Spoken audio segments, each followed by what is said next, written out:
I'm very pleased to be here at what has to be the largest hate group rally of the year here at Callaway Gardens.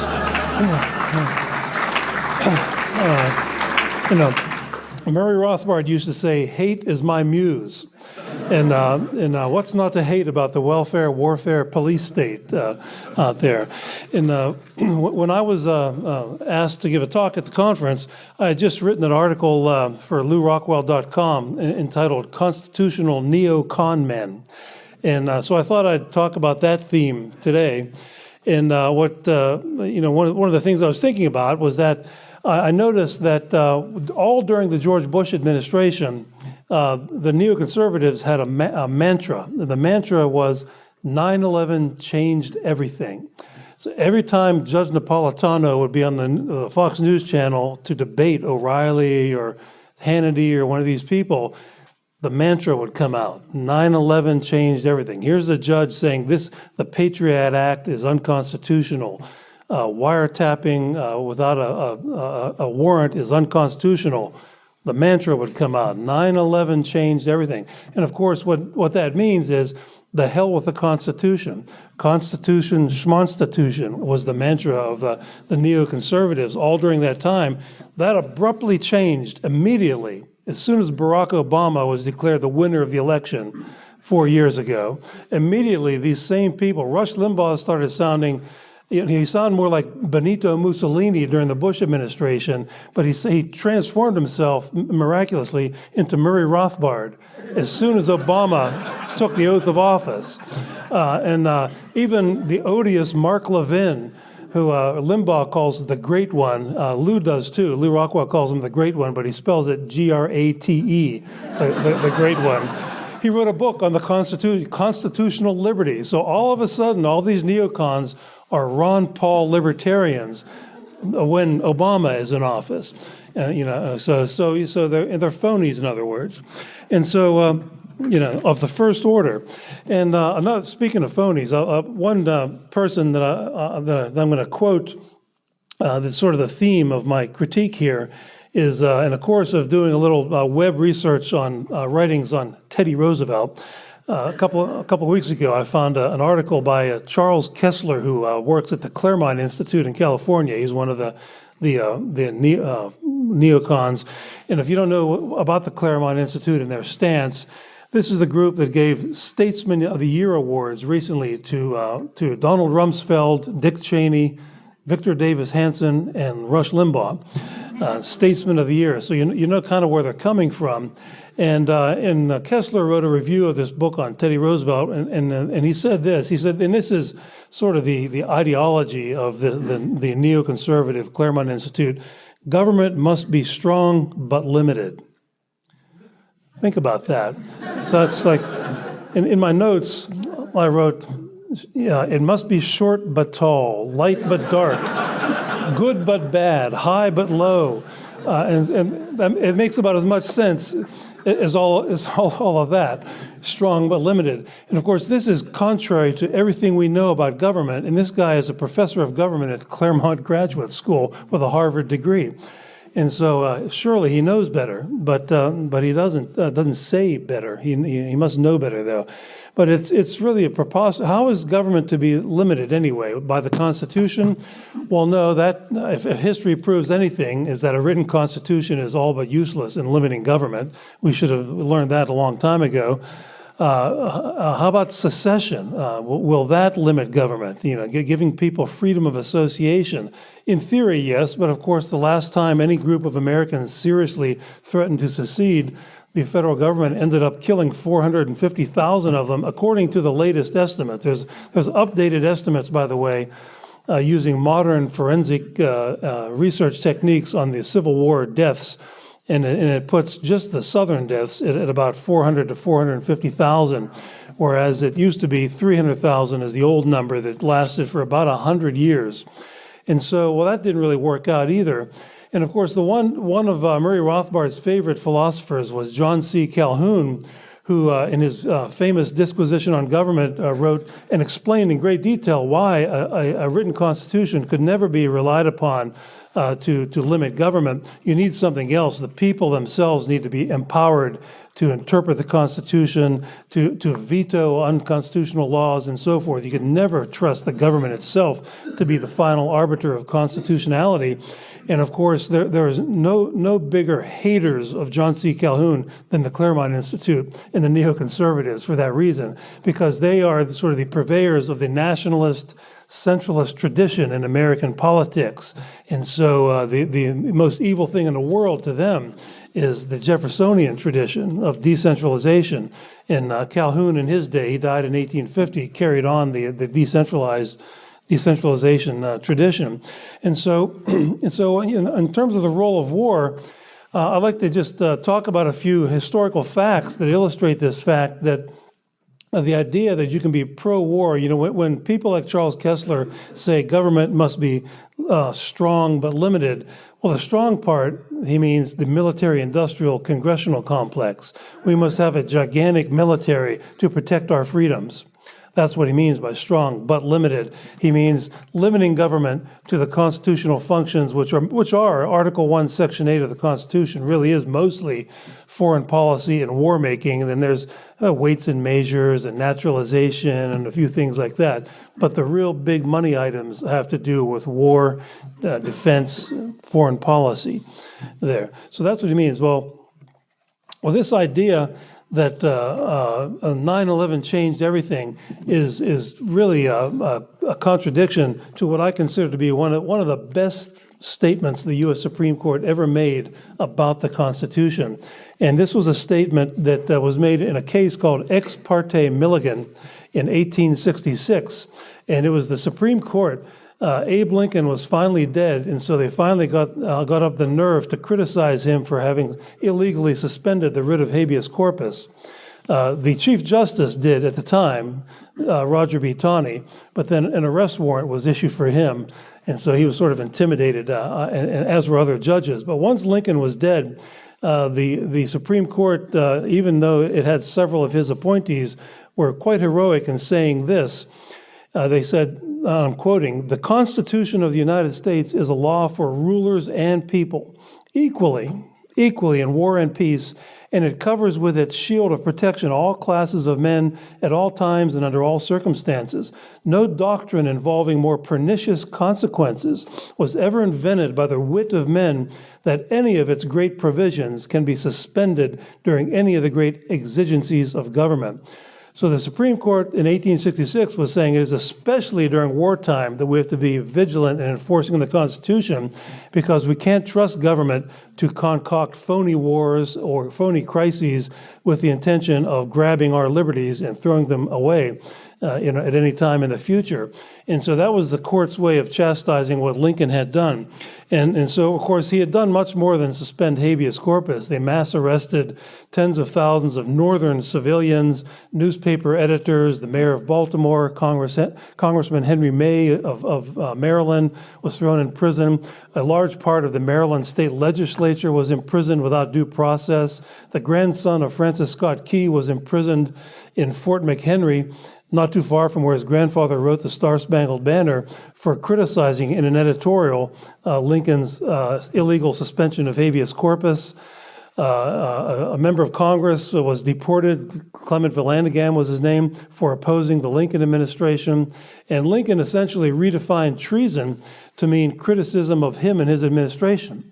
But if you were to read the Article 3, Section 3 of the United States Constitution, it defines treason as follows. It says, treason is defined only, it uses the word only, as levying war upon the states or giving aid and comfort to their enemy. And the states is in the plural. So what else would you call Lincoln's levying war upon the southern states other than levying war upon the southern states? It was the literal definition of treason in the U.S. Constitution to begin with. And so, you know, to argue that we need to have a strong military establishment to protect constitutional liberty does not have a very good historical record. When I debated one of the top Lincoln cultists in California shortly after my book, The Real Lincoln, came out, Harry Jaffa, I debated him at the Independent Institute. After my first turn, he stood up and said, Abraham Lincoln never did anything that was unconstitutional, and the room of about 200 people just exploded in laughter because most of them had read my book, and that cites all the scholarly literature on this, because you know, generations of historians have never said that. They've called Lincoln a dictator, but they say he was a benevolent dictator. But not Jaffa, who, by the way, is also associated with the Claremont Institute in California. And so that's Lincoln. So this established precedents. Precedents are important. There's a book by a left-wing law professor called Our Secret Constitution, and he celebrates the fact that the Lincoln administration pretty much trashed and ignored the Constitution in the northern states, because it established precedents for expanding government far beyond what the actual Constitution would allow for, or even without waiting for amendments to allow you to do additional things that you would like to do with government. And so many of these precedents were used as justifications, in quotation marks, for similar abuses of constitutional liberties during World War I. For example, the Espionage Act. Under the Espionage Act that was passed during World War I, there was a 20-year jail sentence and a $10,000 fine for discouraging enlistment. For simply criticizing the war, which in a way that could be construed as discouraging enlistments. So there were jail sentences for questioning the constitutionality of the draft. The draft came in, and if you question the constitutionality, a few feeble souls, for example, had the audacity to point out that the 13th Amendment to the Constitution outlaws involuntary servitude. And so if you were to quote the 13th Amendment in public, you could go to prison for that. A movie producer was imprisoned for making an anti-British movie. Eugene Debs, the Socialist Party candidate for president who won over 900,000 votes, was sentenced to 10 years in prison for criticizing the war. The government organized lynch mobs to harass anti-war protesters. The Postmaster General prohibited circulation of newspapers critical of Woodrow Wilson. There was a Committee on Public Information to spread public government propaganda. Of course, the entire government today is a Committee on Public Information. So is the public school system, for that matter. They should call it the Committee on Public Information. Private property was confiscated. There was a law passed that allowed the president to confiscate any factory or to order a factory owner to produce goods for the military at a price he, the president, deemed appropriate. And if you refused that, you went to prison. There was a prison sentence. Private property was confiscated of all sorts. Not only was there a draft of humans, but the draft applied to businesses as well. So businesses could be drafted and conscripted into producing things for the government and sold at prices the government ordered you to be sold for. The Supreme Court rubber-stamped every bit of this. None of this could be construed as being constitutional by any fair reading of the actual Constitution, but the government, Supreme Court, rubber-stamped all of it. And here's before Woodrow Wilson became president, he was a political science professor at Princeton. Let's not just badmouth Harvard like the judge did earlier. Let's add Princeton in there.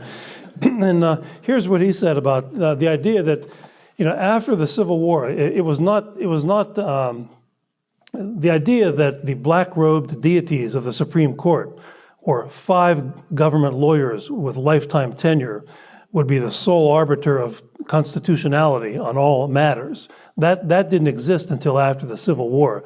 Before the Civil War, people had the quaint idea that there were 3 branches of government, and that maybe even the people themselves should have a say on constitutionality, not just 5 government lawyers with lifetime tenure. But when this came about after the Civil War, Woodrow Wilson celebrated this fact before he became president. He said this in one of his books: "The war between the states established this principle, that the federal government is, through its courts, the final judge of its own powers." And of course, during his administration, the Supreme Court decided that the government should have unlimited powers. And the World War II was a repeat of the constitutional abuses of World War I, only many orders of magnitude worse than in World War I. There was more nationalization. Factories were ordered to produce things again. There was price fixing. If the government decided that your profits were excessive, there was an excess profits tax. And of course, the worst abuse was the rounding up and imprisonment of 110,000 Japanese Americans. Some of them were third generation. Not a one of them was ever accused of a crime, let alone convicted of any crime. But they were put in what FDR himself called concentration camps. This was before we used the phrase concentration camps to refer to the Holocaust in the German concentration camps. But FDR used it to describe what was going on with Japanese Americans. 6,000 conscientious objectors were imprisoned, and of course the Supreme Court rubber-stamped all of this. All of this, once again, was found to be constitutional. Fast forward to today's version of this. Of course, the neocons that I've been talking about. Just as a brief review, the Congress gave President Bush the power to declare martial law. Bush claimed to have unconstitutional powers of what he called the unitary executive. You remember that? The unitary executive. The Patriot Act allows the government to declare that almost anyone who protests government actions as an enemy combatant, allows warrantless wiretapping, proclaimed the Bush administration was exempt from the Geneva Convention, permits the government to order individuals and financial institutions to turn over to it private financial information, and then if you reveal to anyone that the government has been snooping on your private financial information, you can go to jail for that, for letting people know that they have been doing that. And so every war that we have the government using the war as an excuse to abolish liberties. If there's one article I would recommend that you all read in addition to Rothbard on War and the State that Walter mentioned not too long ago, it's War is the Health of the State by Randolph Bourne. Many of you are already familiar with this.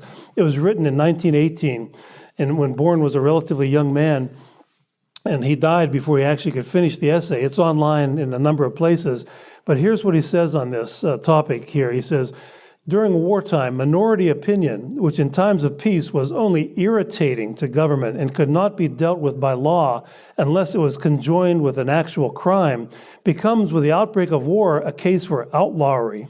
Criticism of the state, objections to war, lukewarm opinions concerning the necessity or the beauty of conscription are made subject to ferocious penalties far exceeding in severity those affixed to actual pragmatic crimes. Public opinion, as expressed in the newspapers and the pulpits in the schools, becomes one solid block. Loyalty, or rather orthodoxy, becomes the sole test for all professions, and so forth.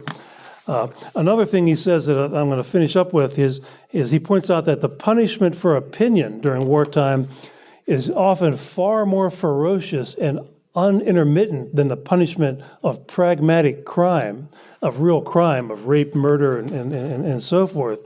And finally, I'm going to conclude with this, because Peter is standing up in the corner again over there, is he says this: the state represents all the autocratic, arbitrary, coercive, belligerent forces within a society.